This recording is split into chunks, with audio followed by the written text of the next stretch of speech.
तो ये है बेसिक ऑर्डर ब्लॉक और ये है एडवांस ऑर्डर ब्लॉक। क्यों बेसिक ऑर्डर ब्लॉक मार्केट में फेल करता है जबकि एडवांस ऑर्डर ब्लॉक हमें अच्छी मूव प्रोवाइड करता है। अस्सलाम वालेकुम, welcome to the series of PDRA. तो इस वीडियो में हम बात करेंगे बेसिक ऑर्डर ब्लॉक के बारे में और एडवांस ऑर्डर ब्लॉक के बारे में। तो आज की वीडियो में हम इन तीन सवालों को डिस्कस करेंगे कि व्हाट इज ऑर्डर ब्लॉक और ऑर्डर ब्लॉक के पीछे थ्योरी क्या है और क्यों मार्केट एडवांस ऑर्डर ब्लॉक को फॉलो करती है ना कि बेसिक ऑर्डर ब्लॉक को। तो पहले हम थ्योरी को एड्रेस कर लेते हैं कि एक ऐसा ब्लॉक जिसमें मार्केट के ऑर्डर्स पड़े हों। अब ऑर्डर्स किसके हो सकते हैं? थिंक एज इंस्टीट्यूशंस और थिंक एज सेंट्रल बैंक, क्योंकि मार्केट में हमेशा सेल जो है वो बाइंग की कैंडल्स में किया जाता है इंस्टीट्यूशंस की तरफ से, और बाइंग जो है हमेशा सेल की कैंडल्स में किया जाता है, जिसकी वजह से ऑर्डर ब्लॉक मार्केट में क्रिएट होता है। तो अब हम पहले सवाल की तरफ चलते हैं कि ऑर्डर ब्लॉक क्या होता है। तो मार्केट में ऑर्डर ब्लॉक की दो टाइप्स हैं, जिसमें है एक बेसिक ऑर्डर ब्लॉक और एक है एडवांस ऑर्डर ब्लॉक। तो अभी हम पहले सवाल की तरफ चलेंगे कि what is basic order block and what is advance order block. तो इन दोनों कॉन्सेप्ट को समझने के लिए बेसिकली मैंने यहाँ पर एक मार्क करके भी रखा हुआ है। बेसिक ऑर्डर ब्लॉक का जो कॉन्सेप्ट और क्राइटेरिया वो ये है कि फर्स्ट कैंडल बेबी कैंडल होनी चाहिए, जो यानी कि छोटी, जिस तरह ये पहली कैंडल है, और सेकंड कैंडल बुलिश होनी चाहिए जो कि मोमेंटम कैंडल होनी चाहिए, जिस तरह के ये है। तो ये जो छोटी बेबी कैंडल होती है इसमें हमने एक बॉक्स मार्क कर लेना है, एरिया इसका मार्क कर लेना है, और ये पूरा का पूरा एक ऑर्डर ब्लॉक कहलाता है मार्केट में। तो एडवांस ऑर्डर ब्लॉक का कॉन्सेप्ट ये है कि मार्केट अगर बुलिश मोमेंटम में मूव कर रही है और उसने एक सेल रिट्रेसमेंट दी है, चाहे वो छोटी हो चाहे वो बड़ी हो, मैटर नहीं करता, लेकिन अगर उसने सेल रिट्रेसमेंट दी है तो उसकी जो पूरी की पूरी रिट्रेसमेंट होगी ना, इस पूरी की पूरी रिट्रेसमेंट को हम एक ऑर्डर ब्लॉक मार्क करेंगे। इस पूरे के पूरे एरिया को हम एक ऑर्डर ब्लॉक कंसीडर करेंगे, और ये कॉन्सेप्ट दिया है आईसीटी ने, जो कि एडवांस ऑर्डर ब्लॉक के नाम से जाना जाता है। तो अब जो ये पूरा का पूरा बॉक्स है, ये पूरा का पूरा एरिया, ये एडवांस ऑर्डर ब्लॉक कहलाता है। अब इसमें जो रिट्रेसमेंट हो रही है, इसमें सेल की कैंडल्स भी होंगी, यहाँ पर कुछ बाइंग की कैंडल्स भी होंगी यहाँ पर, और उसके बाद जब मार्केट का हाई यहाँ पर दोबारा ब्रेक होता है, मार्केट यहाँ पर रन ऑन लिक्विडिटी करती है, तो ये जो पूरा का पूरा बॉक्स होता है ये एक ऑर्डर ब्लॉक मार्क कर देता है, और फिर मार्केट यहाँ पर रिट्रेस करती है और यहाँ से फिर बाई जाती है, और जो फिर यहाँ पर रिट्रेसमेंट हुई होती है इसको हम अगेन ऑर्डर ब्लॉक मार्क कर लेते हैं। इस रिट्रेसमेंट में सेल की कंसेक्यूटिव कैंडल्स भी हो सकती है, बाइंग की कंसेक्यूटिव कैंडल्स भी यहाँ पर बीच में हो सकती है। एडवांस ऑर्डर ब्लॉक में मैटर करता है कि आपकी रिट्रेसमेंट मार्केट में हो रही है या नहीं। जितनी भी रिट्रेसमेंट हो, जब तक ये जब तक ये लो नहीं ना टूटेगा और इसके बीच में जितनी भी जो रिट्रेसमेंट हो रही है, ये एडवांस ऑर्डर ब्लॉक ही कहलाएगी। अब इसकी एग्जांपल हम कुछ समझ लेते हैं चार्ट पे जाके। तो ये है जीबीपी यूएसडी का चार्ट, और ये 23 जून का दिन है और 4 आवर का टाइम फ्रेम है। अच्छा, यहाँ पर देखो मार्केट यहाँ पर बाय जा रही थी, और मतलब कि बाय शिफ्ट हुई है यहाँ पर, और उसके बाद उसने इसका हाई ब्रेक किया, ठीक है, रन ऑन लिक्विडिटी किया है। अब रन ऑन लिक्विडिटी कैसे होती है ये नेक्स्ट टॉपिक है, फिर अगले आने वाली वीडियोस में समझाऊंगा, लेकिन फिलहाल ये समझ लो कि ये इसने इसको हाई को ब्रेक कर दिया और रन ऑन लिक्विडिटी दी है। अब ये जो ऑर्डर ब्लॉक है ये ओवरलैप कर रहा है एफवीजी के साथ। अब यहाँ पर अगर तुम लोग देखो कि मार्केट ने इस ऑर्डर ब्लॉक को, इस हाई को तोड़ा है, और उसके बाद उसने इस ऑर्डर ब्लॉक में रिट्रेस किया, और यहाँ से मार्केट ने मूव दे दी ऊपर की तरफ। अब मार्केट अगर तुम लोग देखो कि यहाँ बेसिक ऑर्डर ब्लॉक की तरफ नहीं आई, मार्केट ने ये जो रिट्रेसमेंट थी, इस रिट्रेसमेंट को जो ब्रेक किया, और उसके बाद ये जो पूरा का पूरा एरिया था ये एक ऑर्डर ब्लॉक बन गया, और मार्केट ने इसमें टैप किया और अपना मूव दिया। सेकंड एग्जांपल जो है वो जीबीपी यूएसडी में ही है। 21 जुलाई और 22 जुलाई का डे है और 4 आवर का टाइम फ्रेम है। तुम लोग देखो यहाँ पर मार्केट बाय मूव हो रही थी, उसके बाद उसने रिट्रेसमेंट दी, और उसके बाद इसने इसका लिक्विडिटी रन कर दी। अब अगर तुम लोग देखो कि इसने जो रिट्रेसमेंट दी, इसमें 3 सेल की कैंडल्स हैं कंसेक्यूटिव, एंड फिर 3 बाय की कैंडल्स है, ये भी कंसेक्यूटिव कैंडल्स ही है।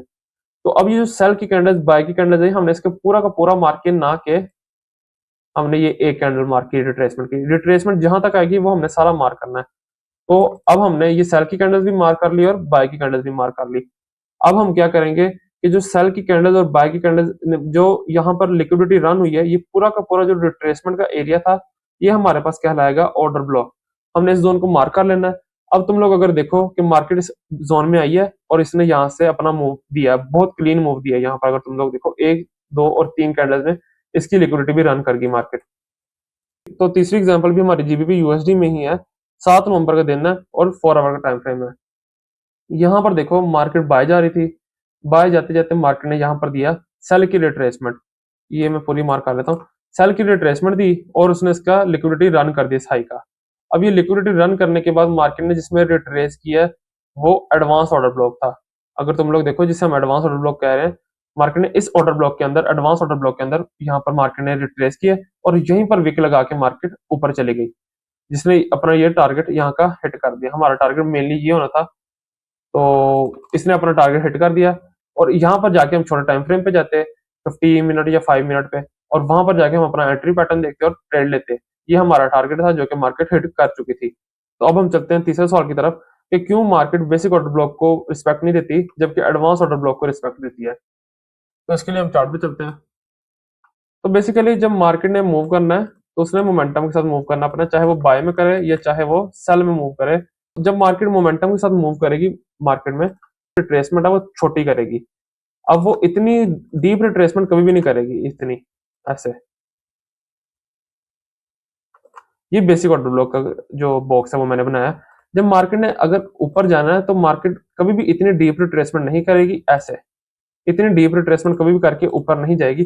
अगर मार्केट ने बुलिश जाना है तो, और वो ट्रेंड में अपनी मार्केट मोमेंटम है, मार्केट में लिक्विडिटी और वॉल्यूम ज्यादा है, तब वो मार्केट छोटी सी रिट्रेसमेंट देगी अपने किसी पीडीआर से, यहाँ पर जो हायर टाइम फ्रेम का पीडीआर होगा उससे थोड़ी सी रिट्रेसमेंट लेगी और यहाँ पे बुम बाय चली जाएगी।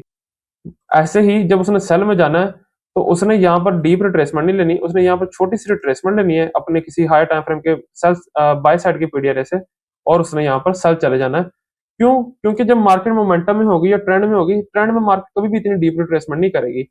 अगर मार्केट इतनी डीप रिट्रेसमेंट करी तो इसकी दो वजूहत है।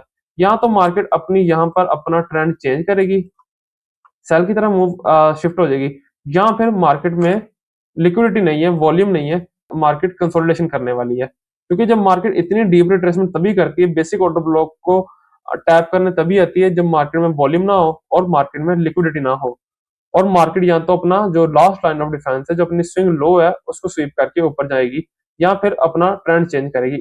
नहीं तो बेसिक ऑर्डर ब्लॉक पे मार्केट नॉर्मली टैप नहीं करती ट्रेंड में। अब इसकी एग्जांपल्स तुम लोगों को मैं यहाँ पर दे देता हूँ, ये देखो।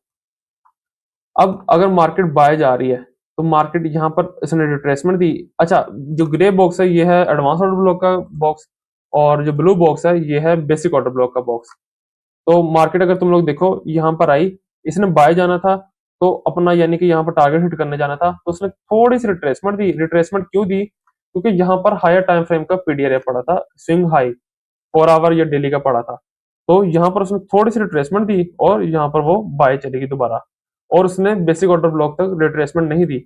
इसी तरह अगर हम जाएं अपनी जो पिछली एग्जांपल मैंने ली थी तुम लोगों को एडवांस ऑर्डर ब्लॉक को देते वक्त, मैंने जो तुम्हें एग्जांपल्स दिखाई थी, मैं उन्हीं एग्जांपल्स की तरफ चलता हूँ। ये देखो, मार्केट यहाँ पर ऐसे मूव कर रही है और यहाँ पर उसकी आई, देखो यहाँ पर वॉल्यूम आया, मार्केट में कितनी मोमेंटम वाली कैंडल्स बनी है। यहाँ पर वॉल्यूम आया, मार्केट ने यहाँ पर हाई ब्रेक किया और यहाँ पर मार्केट ने थोड़ी सी रिट्रेसमेंट दी। अब रिट्रेसमेंट क्यों दी? फिर वही चीज, ये देखो स्विंग लो, स्विंग हाई पड़ा यहाँ पर। यहाँ पर मार्केट ने इस स्विंग हाई को, जो ये स्विंग हाई है, इसको मार्केट ने जैसे टैप किया, अगली कैंडल सेल बनानी शुरू कर दी और यहाँ पर मार्केट ने रिट्रेसमेंट दी। रिट्रेसमेंट क्यों थोड़ी दी? क्योंकि मार्केट का मोमेंटम बुलिश था। अगर आगे भी तुम लोग देखो मार्केट बुलिश ही जाती जा रही है, अपना दोबारा हाई ब्रेक किया, यहाँ पर दोबारा हाई ब्रेक किया, तो मार्केट का बुलिश मोमेंटम था। मार्केट ने यहाँ पर ये देखो रिट्रेसमेंट दी और बुलिश ऑर्डर ब्लॉक जो कि एडवांस ऑर्डर ब्लॉक था, यहीं से मार्केट बाय चलेगी। वो इतनी नीचे रिट्रेसमेंट करनी नहीं है, ना ही वो इतनी डीप रिट्रेसमेंट करने आएगी मोमेंटम में या फिर वॉल्यूम मार्केट में ज्यादा होते वक्त। वो इतनी डीप रिट्रेसमेंट करने कभी भी नहीं आएगी, वो हमेशा थोड़ी सी रिट्रेसमेंट देगी, जिस तरह इसने इधर भी मूव में दी कि इसने एडवांस ऑर्डर ब्लॉक को टैप किया और यहाँ पर चलेगी ऊपर, ना कि बेसिक ऑर्डर ब्लॉक तक उसने रिट्रेस किया। तो अब हम चलते हैं तीसरी एग्जांपल की तरफ जो मैंने तुम लोगों को पहले भी दी थी। अब मार्केट को अगर तुम लोग देखो, मार्केट ने यहाँ पर रिट्रेसमेंट दी। अब रिट्रेसमेंट क्यों दी? ये देखो फिर अगेन ये स्विंग हाई था, यहाँ पर ये खुद इटसेल्फ 4 आवर का स्विंग हाई है। मार्केट ने इसको रन किया और उसके बाद यहाँ पर मार्केट ने थोड़ी सी रिट्रेसमेंट दी। अब रिट्रेसमेंट मार्केट क्यों दी है? यहाँ पर इवन के रन भी कर दिया था। इसकी वजह ये है क्योंकि order block, fair value gap और जो स्विंग हाइज होते हैं, ये हमारी लिक्विडिटी होती है। ये वो एरियाज होते हैं जहां पर मार्केट और इंस्टीट्यूशंस के पैसे पड़े होते हैं। तो जब, और खास तौर पर ऑर्डर ब्लॉक और फेयर वैल्यू गैप, ये मेन हमारे जो होते हैं पीडीआरएस होते हैं, जहां से मार्केट मूव हमें अच्छी प्रोवाइड कर सकती है। तो अगर तुम लोग देखो यहाँ पर स्विंग हाई को मार्केट ने टैप किया और यहाँ पर एक ऑर्डर ब्लॉक बना दिया। जब इसको स्विंग हाई को मार्केट ने ब्रेक किया तो यहाँ पर कुछ ऑर्डर्स रह गए। अब ऑर्डर्स मार्केट ने थोड़ी सी रिट्रेसमेंट दी और यहाँ से ऑर्डर्स पिक किए और ऊपर चलेगी। अब मार्केट यहाँ पर बेसिक ऑर्डर ब्लॉक तक क्यों नहीं आई? मैंने अगेन वही बात कही कि मार्केट ने जब निकलना होगा, बुलिश मोमेंटम होगा और वॉल्यूम होगा मार्केट में, मार्केट थोड़ी सी रिट्रेसमेंट देगी और फिर अगेन बाय चली जाएगी। अगर मार्केट कंसोलिडेशन करेगी या वॉल्यूम की कमी होगी, वॉल्यूम की कमी की ही वजह से कंसोलिडेशन मार्केट करती है, तो फिर मार्केट क्या करती है, इसको टैप करती, इस तरह करके अपना टारगेट हिट करने जाती। और हमने कभी भी इस तरह की कंडीशन में ट्रेड नहीं करना होता। हमने किस कंडीशन में ट्रेड करना होता है कि मार्केट आए, यहाँ पर रिट्रेस करे और बुम एक ही लेग में या दो लेग्स में मार्केट अपना टारगेट हिट कर दे। हमने कभी भी कंसोलिडेशन में ट्रेड नहीं करनी, कंसोलिडेशन में ही मार्केट बेसिक ऑर्डर ब्लॉक को टैप करती है। नाउ आई होप तुम लोगों को जो मैंने इस वीडियो में समझाया है वो तुम लोगों को समझ आ गई होगी। और भी अगर कोई फर्दर क्वेश्चन है वो तुम लोग कमेंट्स में पूछ सकते हो। अब तुम लोग एक काम कर सकते हो, मैंने वीडियो के डिस्क्रिप्शन में पीडीएफ दी है ऑर्डर ब्लॉक की गाइड का, तुम लोग जाके उसे चेकआउट कर सकते हो, वो तुम्हारे लिए काफी हेल्पफुल होगा।